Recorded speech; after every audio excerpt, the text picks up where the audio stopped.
Hello lovely buddies, welcome है आप सभी का एक ब्रांड न्यू एपिसोड में। तो अगर वीडियो पसंद आए तो वीडियो को लाइक जरूर करना और हाँ, चैनल को सब्सक्राइब करना तो बिल्कुल भी मत भूलना और कमेंट्स में अपनी राय में जरूर बताना कि आपको मेरी एक्सप्लेनेशन कैसी लगती है। Thank you guys. तो बढ़ते हैं अपनी न्यू वीडियो की तरफ। तो ये इस ड्रामे की उर्दू हिंदी एक्सप्लेनेशन का पार्ट 13 है एंड आई सजेस्ट गाइज कि अगर आपने अभी तक इस ड्रामे की बाकी एपिसोड्स को वॉच नहीं किया है तो पहले जाकर इस ड्रामे की बाकी एपिसोड्स को जरूर वॉच कर लें। इन सभी एपिसोड्स का लिंक डिस्क्रिप्शन और आई बटन पर मौजूद है। तो 13th एपिसोड की शुरुआत में जी फेंग को धक्का लगने की वजह से होने वाली चिपाचिपी पर आनो को सॉरी बोलता है। इससे ये सब कुछ काफी ऑकवर्ड लग रहा था तो आनो इसका हाथ पकड़कर बोलती है इट्स ओके और इसके हाथ पकड़ने पर जी फेंग का हार्ट बहुत तेजी से टिकलिंग करने लगता है और वो इसे देखने लगता है। उस बेचारे के दिल की हालत पहले ही बिगड़ी हुई थी और आनो ऊपर से उसके दिल के साथ और खेलने पर लगी हुई थी। फिर जैसे ही जी फेंग और आनो घर जाने के लिए कार में बैठने लगते हैं, दो बॉयज आकर आनो के हाथ में पकड़ी फाइल्स छीनकर भाग जाते हैं और इनके पीछे पीछे आनो और जी फेंग की दौड़ लगा देते हैं। चाओ के लिए आनो से ज्यादा इम्पोर्टेंट कार की केयर करना लग रहा था तो वो कार के पास रुक जाता है। आनो और जी फेंग के साथ छुपन छुपाई करते वो दोनों बॉयज इनको अलग अलग जगह ले जाते हैं। पर जी फेंग को इनका ट्रैप फौरन से समझ में आ जाता है तो वो फौरन से आनो की तरफ दौड़ लगाता है और जब वो आनो के पास पहुंचता है तो वहाँ जाकर इसके लिए फेंकी गई फाइल उठाती आनो पर वो गन ताने शूटर को देखता है तो फौरन से इसे बचा लेता है। आनो को जी फेंग के गिरते हुए लगता है कि शायद ये रियल शॉट था, जिसे देखकर वो जी फेंग के गले लगे रोने लगती है और वो इससे ऊंचा ऊंचा बोलती है कि वो इसे खोना नहीं चाहती है। जिस पर जी फेंग इसको बोलता है कि इन्होंने असल गन से शूट नहीं किया था,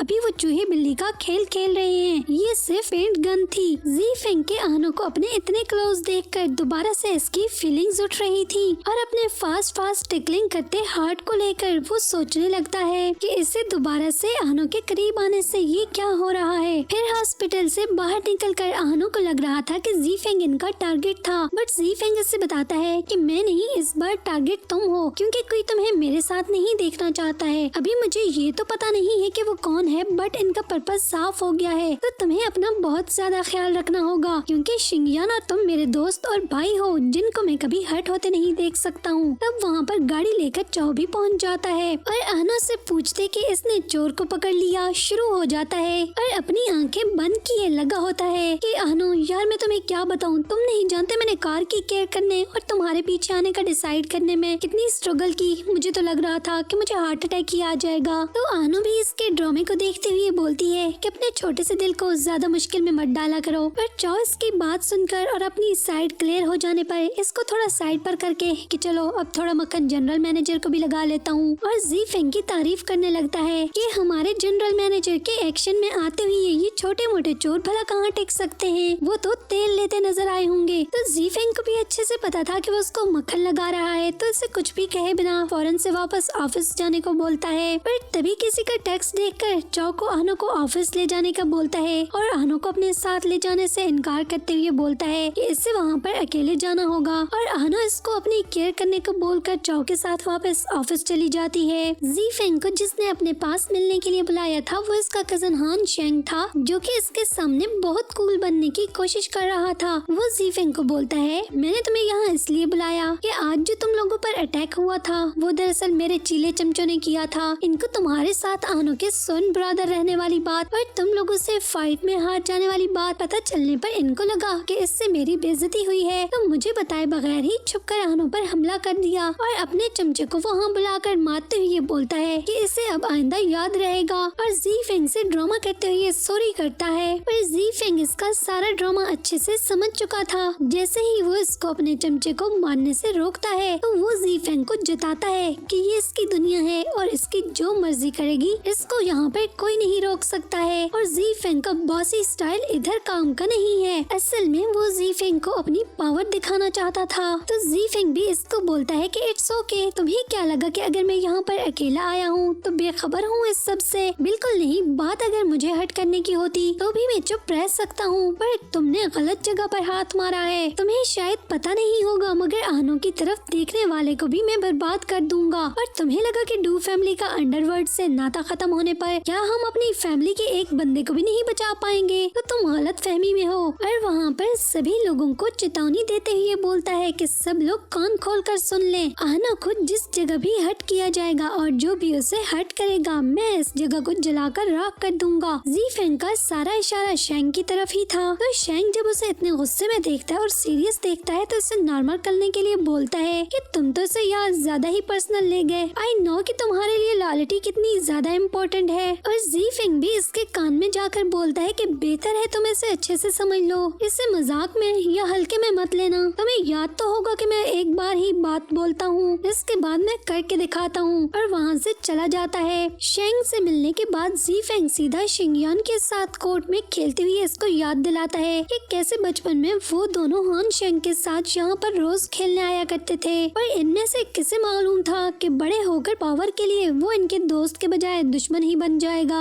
आनो जी फेंग को नेक टाई लगाते देखकर बोलती है, लो मैं प्रैक्टिस करता हूँ जो तुमने उस दिन मुझे सिखाया था। जी फेंग को भी बहुत मजा आ रहा होता है, इसे जानबूझकर अपने क्लोज करने के लिए बोलता है कि पीछे से भी ठीक करो। जब आनो इसके क्लोज होती है तो वो इसे मुसलसल तकने लगता है और इतना खोया हुआ था कि आनो के डन बोलने पर घबरा कर दूर हटते हुए अपने पीछे रखी टेबल पर रखी सारी चीजें नीचे ही गिराता जाता है। और ये कि कहीं आनो के इसके कंफ्यूज होने का पता न चल जाए, फौरन से फाइल्स को उठाते हुए आनो से नीचे बैठते हुए टिश्यू मांगता है। जब वो झुककर टिश्यू उठाकर इसको पकड़ाने लगती है तो इसका हाथ कहीं और ही डायरेक्ट पहुंच जाता है। और आनो को जब मामला समझ में आता है तो फील करके कि ये क्या है, अबे ये क्या कर रहे हो। और जब जी फेंग भी मुड़कर देखता है तो फौरन से एम्बैरेस होकर अपना फेस टर्न करके सॉरी करने लगता है और इससे बोलता है कि रियली वेरी सॉरी, बट मेरी ऐसी किसी भी सूरत में कोई इंटेंशन नहीं थी। मुझे लगा कि मैं टिश्यू पकड़ रहा हूँ पर न जाने कैसे मेरा हाथ वहाँ पर खिसक गया। और ऑकवर्ड तो आनो को भी बहुत लग रहा था, जिसके लिए वो टिश्यू टेबल पर ही रख देती है और इसे एम्बैरेस देखकर बोलती है कि आई नो इट्स ओके। उसे लग रहा था कि कहीं और ज्यादा ऑकवर्ड फील न करने लगे कि मैं जाकर कोई और काम देखती हूँ और तुम्हें इस फाइल के लिए परेशान होने की जरूरत नहीं है, मैं इसे दोबारा से प्रिंट करवा देती हूँ। तो वहाँ से फौरन से भागकर चली जाती है। और आनो के वहाँ से चले जाने के बाद जी फेंग अपने हाथ को देखकर इसे कोस रहा होता है कि यार मतलब डायरेक्ट ही कुछ तो थोड़ा सा ख्याल कर लेते।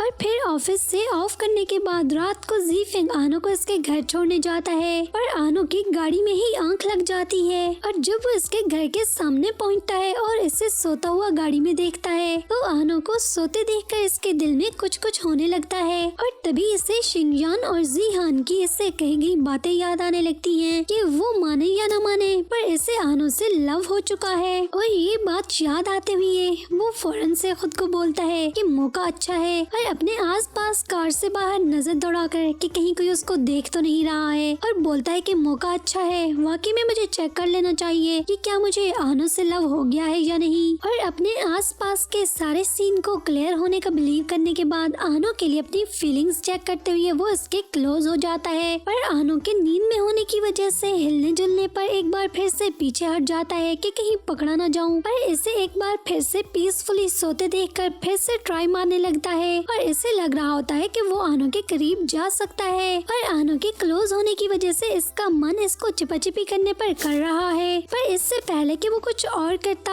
आनो की फौरन से आंख खुल जाती है और वो उठ जाती है और बोलती है कि लगता है मैं सो गई थी। और जी फेंग भी एक्टिंग करते हुए बोलता है कि हाँ मुझे भी लगता है मेरी भी आंख लग गई थी तुम्हें देखकर। पर आनो के उससे हैरान होते देखकर कि क्या मतलब, तुम तो गाड़ी ड्राइव कर रहे थे तो कैसे सो सकते हो। तो फौरन से कल्टी मारते हुए कहता है कि नहीं मेरा ये मतलब नहीं था कि मैं सो रहा था। और अपने झूठ पर से उसका ध्यान हटाने के लिए बोलता है कि देखो तो हम तुम्हारे घर के बाहर पहुंच चुके हैं। और आनो जैसे ही बाहर निकलने लगती है वो काफी हड़बड़ाया हुआ था तो बोलता है ठहरो मैं तुम्हारे लिए डोर ओपन कर देता हूँ। पर आनो उसके डोर ओपन करने से पहले ही खुद बाहर आ जाती है और उससे बोलती है कि मैं कोई इतना भी इम्पोर्टेंट स्पेशल असिस्टेंट नहीं हूँ जिसके लिए जनरल मैनेजर खुद कार के दरवाजे खोले। और फिर जी फेंग को उसे घर पर ड्रॉप करने के लिए थैंक्स बोलती है। तब आनो से मिलने के लिए आती शाओजिंग भी इनको वहाँ पर देख लेती है और जी फेंग को आनो के साथ देखकर बोलती है कि वाओ, इतना कूल मैनेजर असिस्टेंट को ड्रॉप करने घर पर आया है। और आनो उसे खुलते देखकर खामोश रहने को बोलती है कि कहीं ऐसा न हो कि हमेशा की तरह तुम अपने मुंह से इधर उधर कुछ फेंक दो, फिर मुझे इस सारे रायते को साफ करना पड़ेगा। तुम चुप रहो तो ज्यादा बेहतर रहेगा। और जी फेंग बेचारे के लिए तो खुद भी वहाँ पर खड़े रहना मुश्किल हो रहा था, तो उनको सी ऑफ बोलकर वापस चला जाता है और शाओ जिंग इसे जी फेंग को लेकर छेड़ने लगती है। फिर वो इसे अपने साथ पार्टी पर चलने को बोलती है और आनो भी बाहर से ही मॉम डैड को ऊंची ऊंची आवाजें मारती इसके साथ वहाँ से चली जाती है। जी फेंग घर जाने के बजाय अकेला बैठकर आनो के लिए अपनी फीलिंग्स को फाइनली कोई नाम देने पर सोच रहा होता है कि आखिर आनो को लेकर वो क्या क्या फील करता है। सब कुछ याद करने के बाद और अंडरस्टैंड करने के बाद तो इसको लगता है कि आनो को लेकर वो नर्वस इसलिए हो जाता है क्योंकि इसमें फेमिनाइन लुक ज्यादा है, वरना इसकी फीलिंग्स इसको भाई और फ्रेंड से लेकर और ज्यादा कुछ भी नहीं है, तो इसे इतना ज्यादा बॉदर नहीं होना चाहिए। दूसरी तरफ पार्टी से वापसी पर आनो और शाओ जिंग भी इकट्ठे बैठी होती हैं। तब वो आनो से जी फेंग के करीब जाने की पूछ रही होती है कि क्या इसे कोई चांस मिला है। तभी आनो ऑकवर्ड फील करते हुए शाओ जिंग को जी फेंग के इसके बट को टच करने वाली बात बताती है। शाओ जिंग खुश हो रही थी, उसे लगता है कि शायद वो दोनों एक दूसरे के क्लोज आए हैं, पर आनो बोलती है कि ऐसा कुछ नहीं है, बस इन दोनों को अंडरस्टैंड करने में मिस्टेक हो गई। उसे लगा कि शायद वो मेरा हाथ पकड़ रहा है। फिर शाओ जिंग को फौरन से दूसरी तरफ ध्यान चला जाता है और वो इसको बोलती है तुम मानो न मानो, उसने तुम्हें टच किया और घर भी छोड़ने आया और तुम्हारे लिए जरूर फीलिंग्स भी रखता होगा कि अगर उसने ये सब इसलिए किया हो क्योंकि वो गे हो तो फिर। आनो बोलती है ऐसा कुछ भी नहीं है,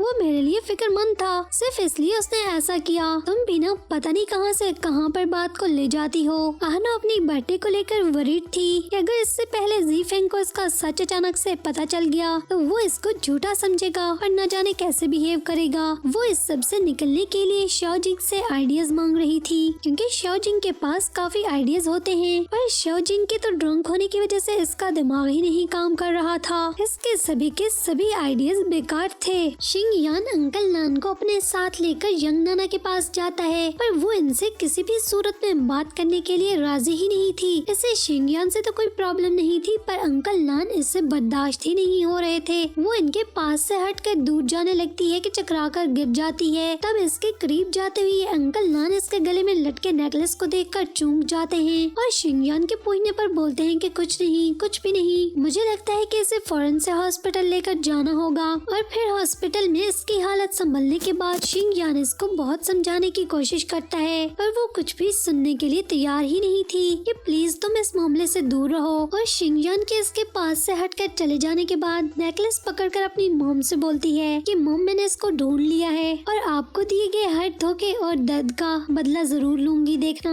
फिर अंकल नान इन सबको अपनी लाइफ की स्टोरी सुना रहे होते हैं कि कैसे वो जी फेंग के पापा, शिंग यान के पापा और अंकल वान चारों दोस्त और भाई बने थे और इस वक्त वो अंडरवर्ल्ड का हिस्सा थे और इनका खूब सिक्का चलता था और चारों के चारों इन दिनों बहुत फेमस हुआ करते थे। इनके पीछे इन दिनों काफी लड़कियों की लाइनें लगी रहती थी और इन्हीं गर्ल्स में से एक यंग नाना की मॉम शाओ मई थी और अंकल नान उसका क्रश थे। जब वो इनसे मिली तो अंकल नान को भी उससे लव हो गया था, पर यंग नाना की मॉम जो कि अंकल नान के बारे में सब कुछ अच्छे से जानती थी और इससे मिलने से पहले उसे ये भी पता था कि वो अंडरवर्ल्ड का हिस्सा हैं। पर जैसे ही अंकल नान ने उसे कन्फेस किया था, वो इनको अपने सभी फ्रेंड्स और अंडरवर्ल्ड को छोड़कर सिर्फ और सिर्फ इसके साथ रहने का बोलती थी। पर अंकल नान इन दिनों अंडरवर्ल्ड को लेकर काफी क्रेजी थे और अपने फ्रेंड्स और भाइयों को तो किसी सूरत भी छोड़ना नहीं चाहते थे, जिसकी वजह से शाओ मई इनकी कोई भी बात सुने बगैर इनको छोड़कर चली गई थी। और उसके चले जाने के बाद अंकल नान ने इसको सर्च करने की बहुत कोशिश की, पर वो नहीं मिली। और यंग नाना की मॉम के छोड़कर जाने पर इन्हें कुछ भी पता नहीं था कि इसको छोड़कर जाते समय वो प्रेग्नेंट थी और ये कि उसने अकेले ही यंग नाना को पाला था। बट अब सब कुछ जान लेने के बाद अंकल नान यंग नाना को फादर की तरह एक्सेप्ट करना चाहते थे और वो तीनों इनको बहुत अप्रिशिएट करते हैं कि इससे ज्यादा अच्छी बात तो कोई हो नहीं सकती है। और इनको बिलीव था कि यंग नाना एक बहुत ही अच्छी लड़की है, तो वो अंकल नान को जरूर माफ कर देगी जब उसे इस सारी मिसअंडरस्टैंडिंग का पता चलेगा। हान शेंग आनो और जी फेंग को स्पेशल मील पर अपने पास बुलाता है। जी फेंग इसकी सभी अरेंजमेंट्स को देखकर बोलता है कि वैसे इस सब की कोई जरूरत तो नहीं थी, जब तुम सॉरी बोल चुके हो तो।